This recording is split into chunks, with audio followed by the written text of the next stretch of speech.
우리 오늘은 추수감사주일입니다. 우리가 지키고 있는 추수감사주일은 우리 미국에서부터 시작이 되었습니다. 1620년 9월 16일에 영국의 청교도 120명이 영국 성공회의 그런 부정한 부패에 반항하여서 신앙의 자유를 찾기 위하여서 메이플라워의 몸을 신고 미국으로 들어오기 시작을 했습니다. 65일 동안 항해를 했죠. 65일 동안 대서양을 지나 항해를 해서 12월 22일 우리 미국 동부에 있는 매사추세츠주의 연안에 도착을 했습니다. 그들은 풍랑과 식량난으로 고생을 많이 했고 배 안에서 죽는 사람도 생겼지만 땅을 밟을 수 있도록 허락하신 하나님께 감사를 드리고 또 그곳에서 예배를 드립니다. 예배를 드리면서 그들이 제일 먼저 한 것은 무엇이었냐면은 땅을 개간하고 또 나무를 베어서 예배당을 먼저 건축을 했습니다. 정착하는 과정에서 기록을 보니까 44명이 목숨을 잃게 되었습니다. 그런데 44명이 목숨을 잃었음에도 불구하고 장례식도 제대로 치르지 못했습니다. 왜냐하면은 당시에 그곳에는 원주민들이 살고 있었고 우리가 잘 아는 인디언들이죠. 인디언들이 살고 있었고 인디언들이 거주하는 그 땅에 120여 명의 사람들이 도착을 하자 그들이 땅을 빼앗길 것을 두려워하여서 또 침략할 것 같은 그런 위기의식을 느꼈기 때문에 그렇습니다. 그러나 얼마 지나지 않은 후에 청교도들은 인디언들과 화해를 하게 됩니다. 그래서 같이 살자라고 하는 그런 화해의 메시지를 전달하게 되었고 이 인디언들로부터 옥수수 씻는 법을 배우게 됩니다.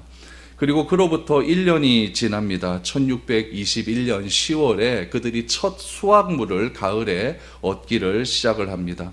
그래서 첫 농사로 거두어들인 이 옥수수를 하나님께 바치면서 감사 예배를 드립니다. 이것이 최초의 추수감사절이 되었습니다. 그것이 계속적으로 전통적으로 이어지게 되었고 1789년에 미국의 초대 대통령이었던 워싱턴이 11월 26일을 감사절로 공포를 하게 됩니다. 그 이후에 여러 차례의 의논을 거쳐서 1941년 비로소 11월 넷째 목요일이 추수감사절로 그렇게 지키게 되었고 그 추수감사절이 미국에서 전통적으로 11월 넷째 주 목요일로 그렇게 이어지게 되었습니다. 그럼 우리나라는 이 절기가 어떻게 들어오게 되었느냐? 우리나라가 처음 추수감사절을 지킨 것은 1904년입니다. 처음에 장로교 단독으로 11월 10일을 추수감사절로 기념하던 것이 1914년에 선교부 회의의 결과로서 미국 선교사들이 조선에 입국한 것을 기념하는 그런 것을 기념한다는 뜻에서 11월 셋째 주 수요일로 변경해서 그렇게 지키게 되었습니다. 미국 선교사들이 이 땅에 오게 되어서 그들의 뜻을 기린다라고 하는 의미에서 미국 선교사들의 북장로교회 전통들이 우리나라에 그대로 들어왔다라고 그렇게 보시면 됩니다. 그래서 11월 셋째 주 주일을 추수감사주일로 지키게 되었죠. 예배의 의식과 절기는 여러분 시대적인 상황과 문화와 교회의 형편과 교회의 필요에 따라서 적당한 형식으로 바꿀 수는 있습니다. 지금 추수감사주일 때마다 한참 논쟁되는 것이 무엇이냐면 한쪽에서는 우리가 왜 미국의 전통을 지켜야 되느냐, 우리나라의 전통을 가지고 지키면 안 되느냐라고 해서 우리 추석을 추수감사주일로 지키자라고 하는 그런 논쟁도 없지 않아 있습니다. 그러나 굳이 100년 이상 지켜온 이 추수감사주일을 비하하거나 폐기할 필요는 전혀 없습니다. 한 해의 마지막을 오늘로부터 시작해서 한 7주, 8주 정도 남지 않았습니까? 이 남은 시기에 우리가 감사주일을 우리 하나님께 지키면서 한 해의 마무리를 우리가 감사로 마무리하는 것은 굉장히 의미가 있다라고 생각이 됩니다. 그래서 오늘 하루 여러분들 감사의 제목이 넘쳤으면 좋겠습니다. 추수감사주일이 왜 우리나라에 들어오고 어떻게 유래가 되었는가 이런 것들은 우리가 한 번쯤 알 필요가 있는 것이죠. 그래서 종교의 자유를 찾아서 미국 땅에 처음 도착한 이 청교도들이 미국 땅에 도착해서 인디안들과 화해를 하고 그들로부터 배웠던 옥수수를 처음으로 재배하게 되었고 첫 곡식을 하나님께 드린 것으로부터 추수감사주일이 시작되었다.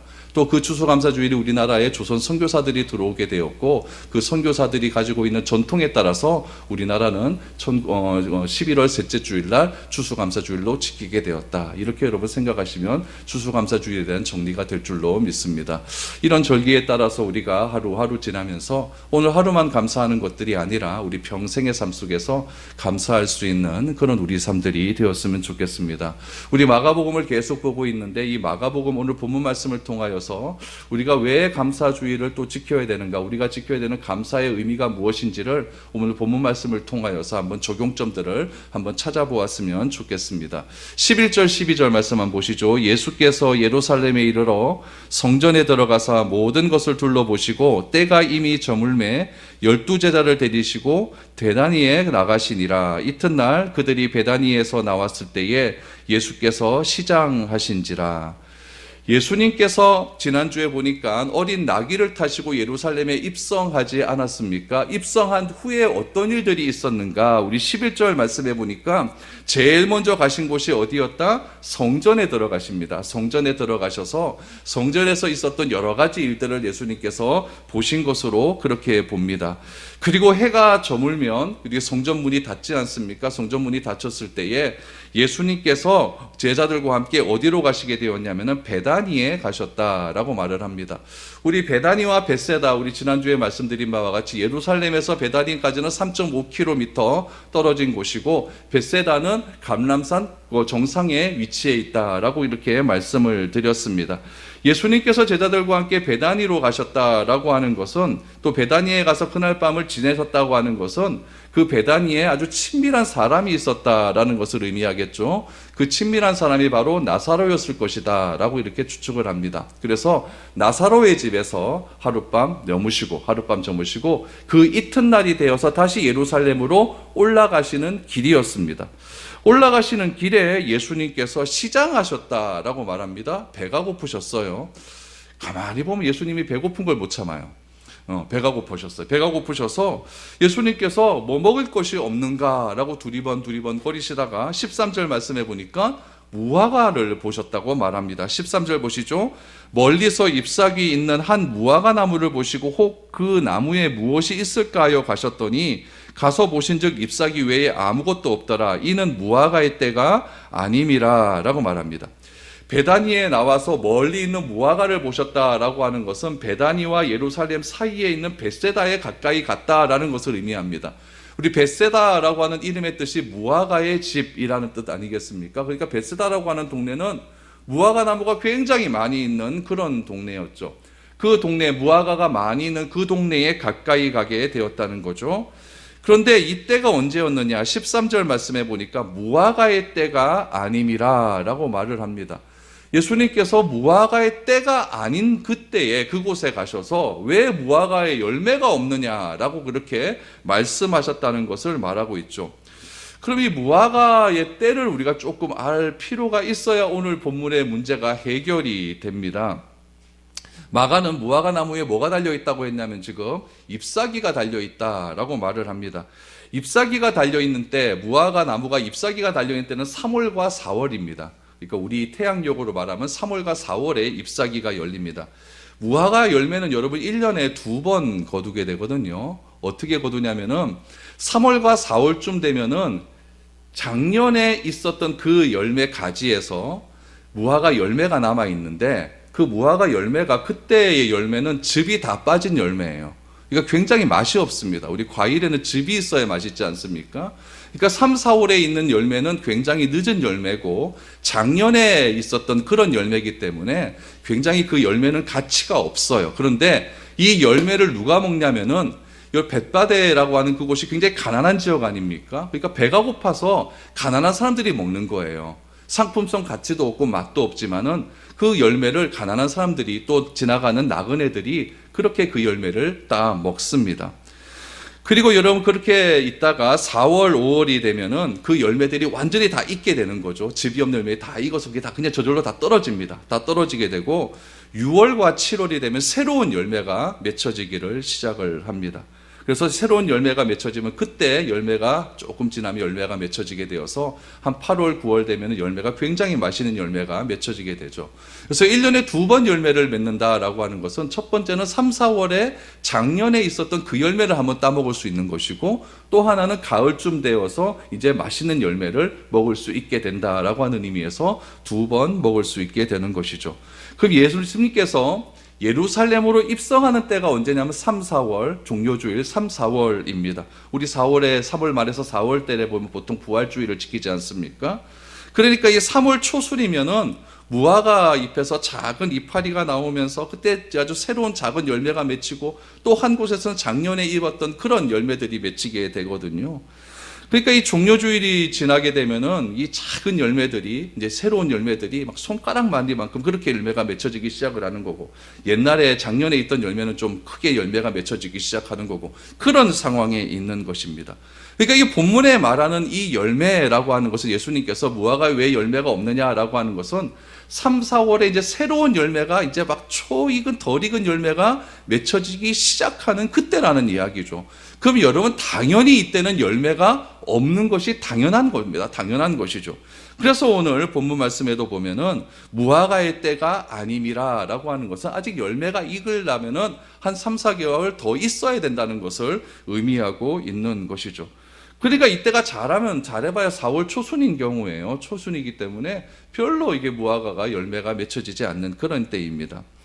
하지만 나그네들은, 가난한 사람들은 작년에 익은 열매라도, 또 초익은 열매라도 먹으면서 끼니를 요구하는 내부는 그런 시기가 바로 이 4월 초순의 때입니다. 이런 상황에서 예수님께서 무화과에 열매가 없다라고 그렇게 말씀을 하고 있는 것이죠. 여러분, 열매는 없었습니다. 이 열매 없는 무화과 나무를 예수님께서 어떻게 하시느냐? 저주하기 시작을 합니다. 여러분, 열매 안 맺었다고 저주를 하시느냐? 어떻게 저주하는가 보십시오. 14절에 보니까 예수께서 나무에게 말씀하여 이르시되 이제부터 영원토록 사람이 내게서 열매를 따먹지 못하리라 하시니 제자들이 이를 듣더라라고 말을 합니다. 다시는 너 이제 열매 못 맺는다. 그래서 사람들이 못 먹을 거야. 이렇게 열매 난 무화과 나무에게 저주를 내렸습니다. 그리고 그 다음 절에 보면 15절 이하에 보면 예수님께서 성전에 들어가셨어요. 성전에 들어가셔서 시장의 모든 것들을 다 뒤집어 엎었습니다. 엎고 난 그 다음 날 예수님께서 또 그 자리를 지나가시는 거예요. 지나가다가 베드로가 예수님께서 저주하신 그 나무를 보았습니다. 그것이 여러분 20절, 21절, 11장 20절, 21절을 보시죠. 마가복음 11장 20절, 21절에 보니까 그들이 아침에 지나갈 때에 무화과 나무가 뿌리채 마른 것을 보고 베드로가 생각이 나서 여짜오되 랍비여 보소서, 저주하신 무화과 나무가 말랐나이다 라고 말을 합니다. 여러분, 무화과 나무가 진짜 말라버렸어요. 그럼 여러분, 오늘 본문에서 요 무화과 나무의 나무가 상징하는 것이 무엇인지를 우리가 찾는 것이 중요합니다. 여러분, 11절 말씀에 보니까 성전에 관한 이야기가 나와요. 예수님께서 성전에 들어갔다가 배다리에 나갔다. 그 다음에 11절 이후에 무화과 나무를 저주하시고, 저주하신 다음에 15절 말씀에 보니까 성전을 청결케 하시는 사건이 나와요. 그러니까 무화과 나무를 저주하신 이 사건이 뭐와 끼어 있냐, 어디에 사이에 끼어 있냐면은 성전과 성전 사이에 딱 끼어 있어요. 요거는 여러분 특별한 의미가 있다는 것을 우리에게 보여주고 있습니다. 여러분, 당장 배가 고팠어요. 예수님께서 배가 고팠어요. 하나님의 아들이 배가 고파요. 그러면 좀 참으시면 될 것 같은데, 좀 참으시면 좀 위험도 설 것 같은데, 하나님의 아들 아닙니까? 하나님의 아들, 메시아 아닙니까? 그런데 배고프다고 뭐 어디 먹을 것 없나 막 이렇게 다니다가 무화과 나무 딱 보고 때도 아닌데 이거 열매도 못 맺어? 너 저주해 버릴 거야. 저주를 하시고, 이런 상황들을 보면 여러분 어떻게 이해가 될까요? 이게 그 상황에 같이 있었던 제자들은 과연 예수님께서 배고프시다고 해서 나무를 저주하신 이 사건을 도대체 어떻게 이해할 수 있을까요? 이 이해하지 할 수 없는 이 사건이 성전과 성전 사이의 사건 안에 끼어 있다는 것은 과연 어떤 의미가 있을까요? 오늘 이런 의미를 찾아보면서 우리가 왜 이런 일들이 일어나게 되었는지를 한번 찾아보아야 됩니다. 이것을 알기 위해서는 성경에서 무화과 나무를 무엇으로 상징하고 있는가, 이것에 대한 중요성이 필요가 됩니다. 그럼 구약 성경에서 무화과 나무를 어떻게 표현하고 있을까요? 우리 호세아 9장 10절 말씀을 한번 보시죠. 옛적에 내가 이스라엘을 만나기를 광야에서 포도를 만남같이 하였으며 너희 조상들을 보기를 무화과 나무에서 처음 맺힌 첫 열매를 봄같이 하였거늘 그들이 바알보올에게 가서 부끄러운 우상에게 몸을 들이므로 저희가 사랑하는 우상같이 가증하여 줬도다. 여러분 보세요. 이스라엘을 처음 만났는데 처음 만났을 때 무엇에 비유하냐면 첫 포도 열매라 비유해요. 또 처음 만났을 때 상황을 무화과 열매에 비교하는 거예요. 그러니까 예수님께서는, 하나님께서는 이 무화과 나무를 누구로 상징하고 있어요? 이스라엘로 상징하고 있는 거예요. 너무너무 좋은 거죠.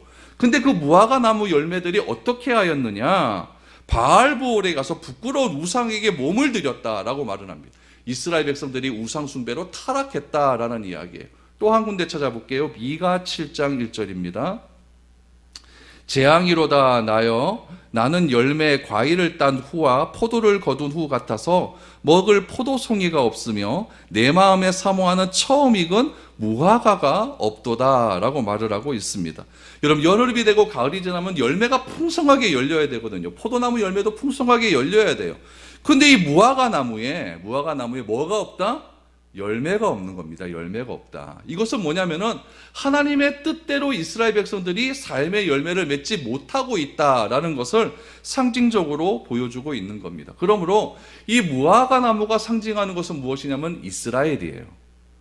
이스라엘을 상징하는 무화과 나무의 비유가, 무화과 나무의 저주에 대한 말씀이 어디에 끼어 있다고요? 성전과 성전 사이에 있다는 것은 굉장히 중요한 의미가 있다는 겁니다.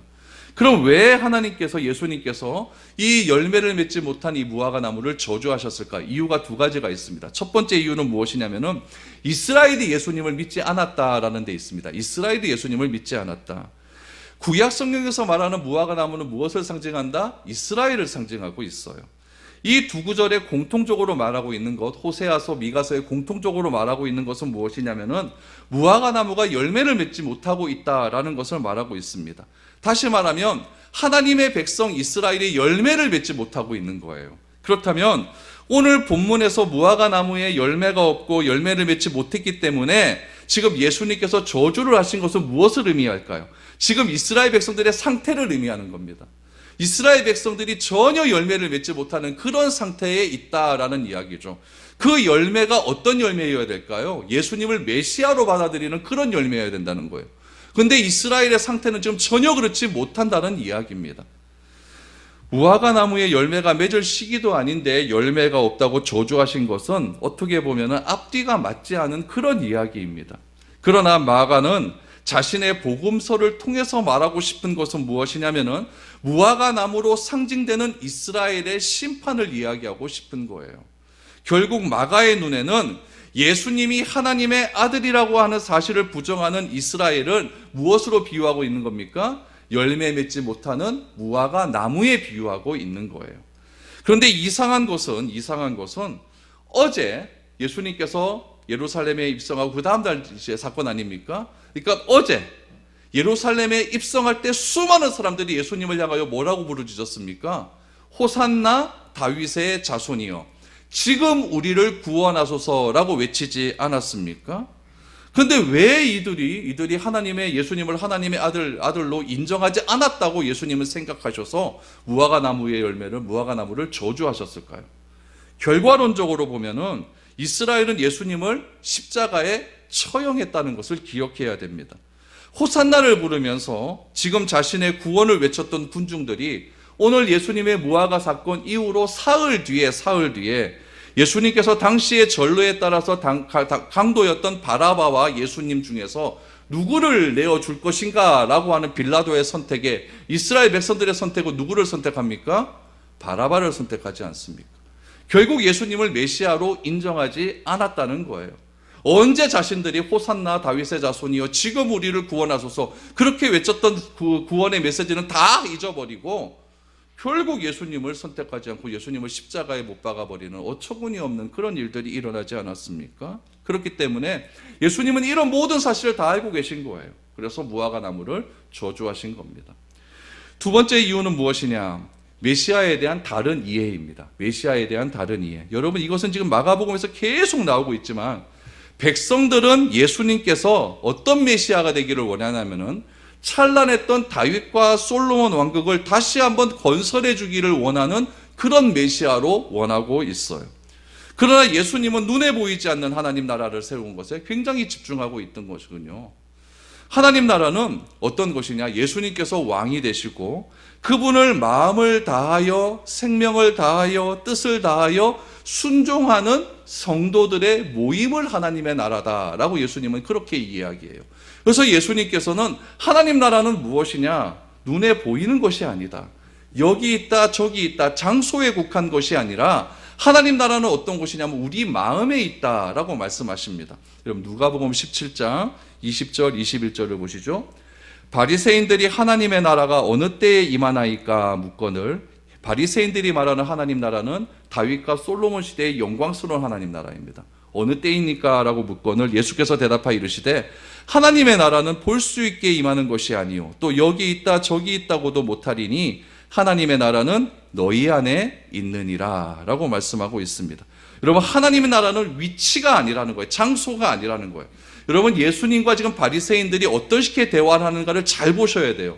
예수님이 서 있고 바리새인들은 맞은편에 있지 않습니까? 맞은편에 있는 바리새인들이 예수님께 묻는 거예요.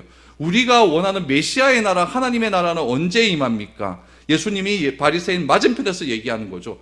여기 있다 저기 있다가 아니라 하나님 나라는 너희의 마음속에 있다. 무슨 말입니까? 내가 서 있는 이곳이 하나님 나라라는 거예요. 예수님이 지금 바리새인과 앞에 있으니까 이곳이 하나님의 나라이지 여기 있다 저기 있다 그렇게 임하는 곳이 아니다. 그러니까 예수님께서 다른 곳으로 옮겨가시면 그곳이 바로 하나님 나라예요. 그래서 세례 요한은 뭐라고 이야기했느냐? 이제 예수님이 이제 올 것, 하나님 나라가 이제 올 것이다. 이제 올 것이다. 그러니까 너희들이 빨리 회개하고 예수를 믿으라라고 말하지 않습니까? 예수님께서도 이 땅에 오셔서 세례받기 전에 내가 하나님의 나라의 주인이다. 그렇게 말씀하지 않습니까?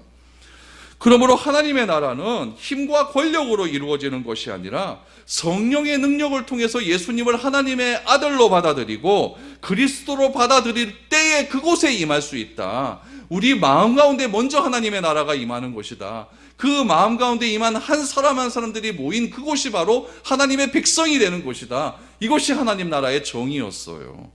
예수님은 하나님의 나라를 온전히 이루기 위해서 지금 나귀를 타고 어디에 입성하셨습니까? 예루살렘에 입성하신 거예요.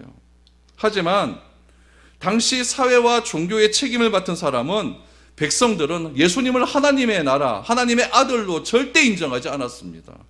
오로지 자신이 원하는 방법으로 다윗과 솔로몬의 왕국을 이 땅에 세우기를 원하고 있다라는 이야기죠. 하나님의 아들이신 예수님의 의중은 전혀 그들에겐 필요치 않았습니다. 오로지 나의 뜻, 나의 신념, 나의 의지만 있을 뿐이에요. 그리고 자기의 뜻과 신념과 의지에 반하자 예수님을 어떻게 해버립니까? 십자가에 못 박혀 죽여버리는 거예요.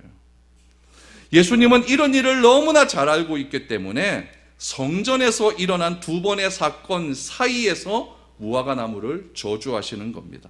결국 이것은 무엇을 의미하냐면은 성전의 시대는 십자가를 통하여서 끝이 난다라는 것을 종말을 선언하고 있는 거예요. 그 종말의 선언이 오늘 오후에 스가랴 선지자의 예언으로 나와요. 그러니까 다 계셔야 돼요. 네, 그렇게 되는 거예요. 그러면 이런 일이 당시 예수님께만 해당되는 일일까요? 절대 그렇지 않습니다. 오늘 우리가 살아가는 시대도 동일한 거예요. 똑같다는 거예요. 내 생각과 내 주장을 절대 포기하지 않습니다. 예수님이 하나님의 나라를 자신의 이익을 위해 이용하려고 하는 그 당시의 사람이 가지는 마음의 욕심과 욕망이 우리들에게도 그대로 있다는 이야기예요. 만약 우리의 기대와 이익이 여러분 성경의 가치와 상반되어질 때 여러분들은 어떤 선택을 하겠습니까? 내가 성경에서 말하고 있는 요 규범 기준이 있는데 요것만 조금만 어기게 되면은 내가 원하는 것이 이루어져요. 그러면 여러분들은 어떻게 하겠습니까? 오늘 예수님 앞에 섰던 유대인들의 생각이 바로 그런 생각이에요. 예수님의 기준은 하나님의 나라는 여기 있다 저기 있다가 아니에요. 그러나 그들의 기준은 무엇이냐? 하나님이 보내신 하나님의 아들은 나의 기준, 나의 뜻, 나의 의지대로 이루어져야 된다. 이것이 충돌하고 있는 것이죠. 여러분, 나에게 무엇인가 이득이 될 때 백성들은 예수님이 향해서 무엇이라고 외쳤냐면은 호산나 다윗의 자손이요 지금 우리를 구원하소서. 이거는 무엇이냐면은 그때까지만 해도 이 예수라고 하는 사람을 통해서 진짜 자기들의 요구하는 조건들이 이루어질 줄 아는 거예요.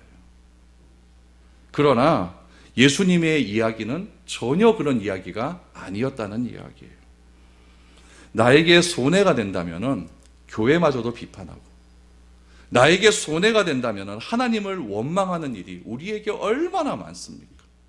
오늘 본문에서의 이 이스라엘 백성들의 상태는 그렇지 않았습니까? 하나님의 나라는 그렇게 임하는 것이 아니라라고 했을 때 바리새인들은 이를 갈기 시작을 합니다. 왜 우리에게는 이 감사라고 하는 것이 조건으로만 자꾸 찾아올까요? 이런 조건, 나의 이득과 나의 이익과 나의 생각에 맞는 그 조건이 맞아야만 왜 나에게는 감사가 찾아오게 될까요? 여러분, 우리에게 감사는 항상 조건이 충족되어야만 감사가 나온다라고 하는 생각이 우리에게 너무나 지배적입니다. 그러나 성경은 절대 그렇게 말하고 있지 않습니다. 우리가 한 구절 더 읽었던 시편 136편 1절 2절을 다시 한번 보시기 바랍니다. 여호와께 감사하라. 그는 선하시며 그 인자하심이 영원함이로다. 신들 중에 뛰어난 하나님께 감사하라. 그 인자하심이 영원함이로다. 여러분, 시편의 이 사람이 감사하라라고 말할 때 하나님께 감사하는 이유가 내 원하는 목적이 이루어졌기 때문에 감사한다, 그런 이야기는 한 구절도 안 나옵니다. 감사는 조건이 충족되었기 때문에 감사한다라고 하는 말이 나오지 않고, 여러분, 조건 때문에 우리가 감사해야 한다면은 성경에서 말한 대로 범사에 우리는 절대 감사할 수 없습니다. 왜 감사해야 됩니까? 시편의 기자는 이렇게 말합니다. 여호와 하나님은 선하시고 인자하시기 때문에 감사해야 된다. 그러므로 이 시편 기자의 말에 의하면은, 시편 저자의 말에 의하면은 우리가 하는 감사는 하나님 때문에 감사한 것이지 나 때문에 감사한 것은 아니라는 사실이에요. 내 형편과 처지가 좋아졌기 때문에 감사하는 것도 아니라는 이야기입니다. 여러분, 내가 올려드린 기도가 응답되면 감사할까요? 그러면 기도가 응답되는데 감사 안 해요? 감사하죠. 그러나 그리 아니할지라도 감사해야 됩니다. 물론 기도가 이루어지면 감사하는 건 맞죠. 그러나 나의 기도가 응답되던 응답되지 않던 하나님이 하나님이란 존재 때문에 우리는 감사해야 된다. 오늘 시편 136편에 여호와께 감사하라. 그는 선하시고 그 인자하심 때문에 나는 감사하게 된다라고 말을 하는 거죠. 우리에게 있어서 하나님에 대한 감사는 무엇입니까? 하나님이 나의 아버지 되심에 감사하십시오.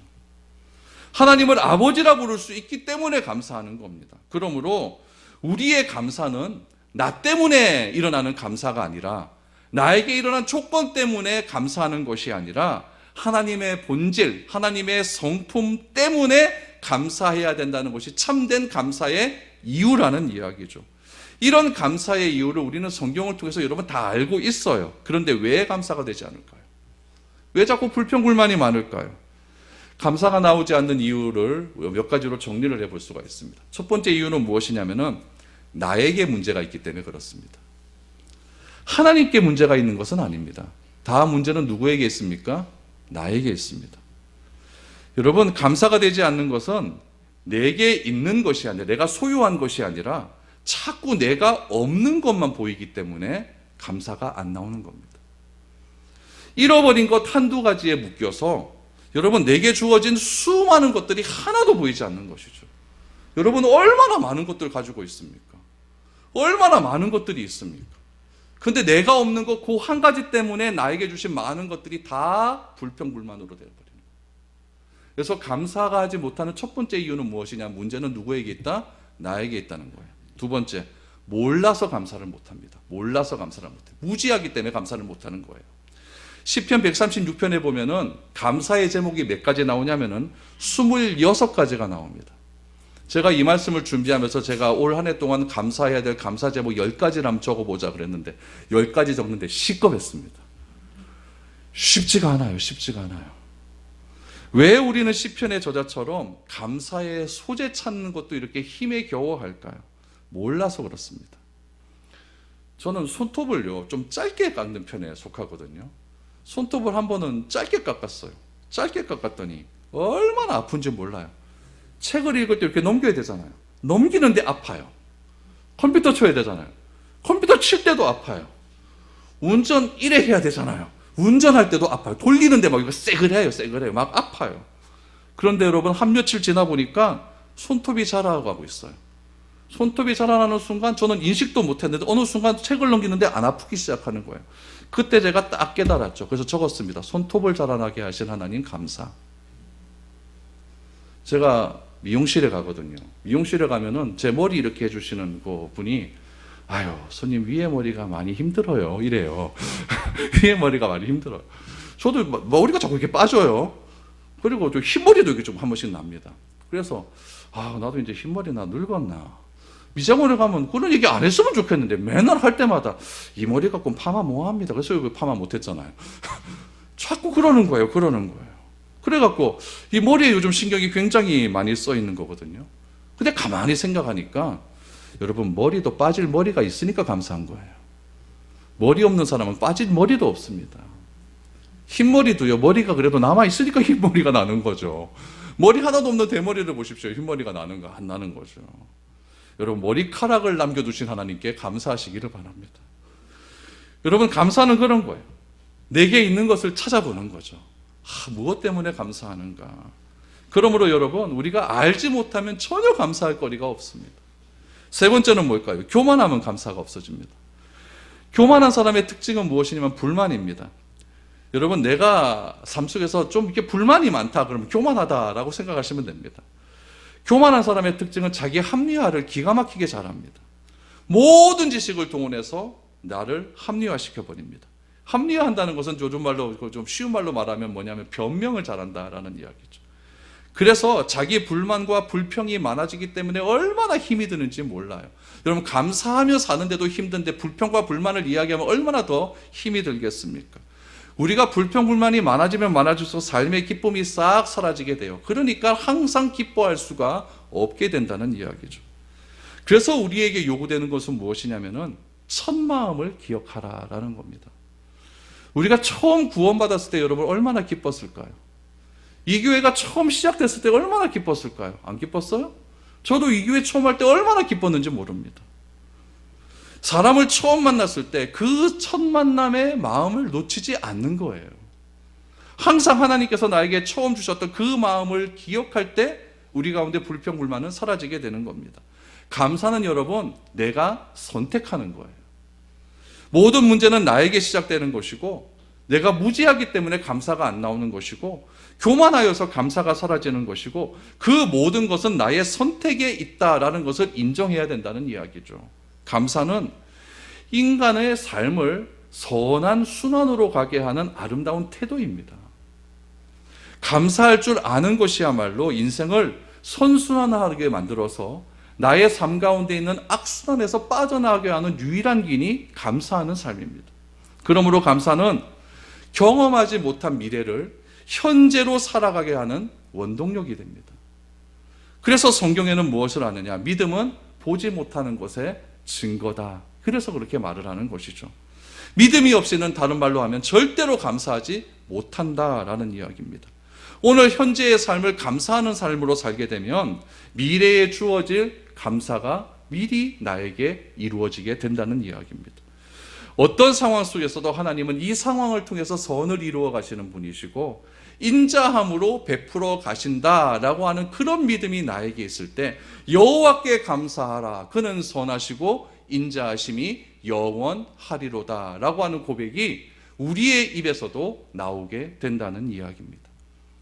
예수님은 아직 때가 이르지 않았으니 덜 익은 열매라도 몇 개 남아있기를 원하는 마음으로 무화과나무를 바라보셨습니다.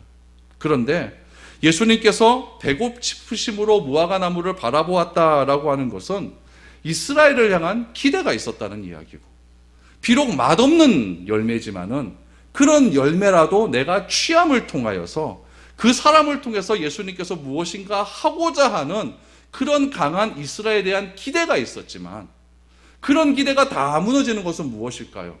무화과 나무에 열매가 하나도 없는 것. 이스라엘의 삶에 있어서 믿음의 열매가 하나도 없는 것. 그런 것을 바라보시고 예수님께서는 그렇게 무화과 나무를 저주하신 겁니다.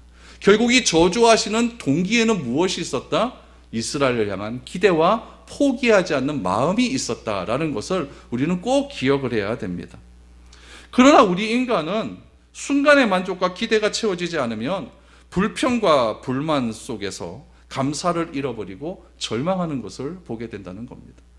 사도 바울은 우리에게 이렇게 이야기합니다. 항상 기뻐하라. 쉬지 말고 기도하라. 범사에 감사하라.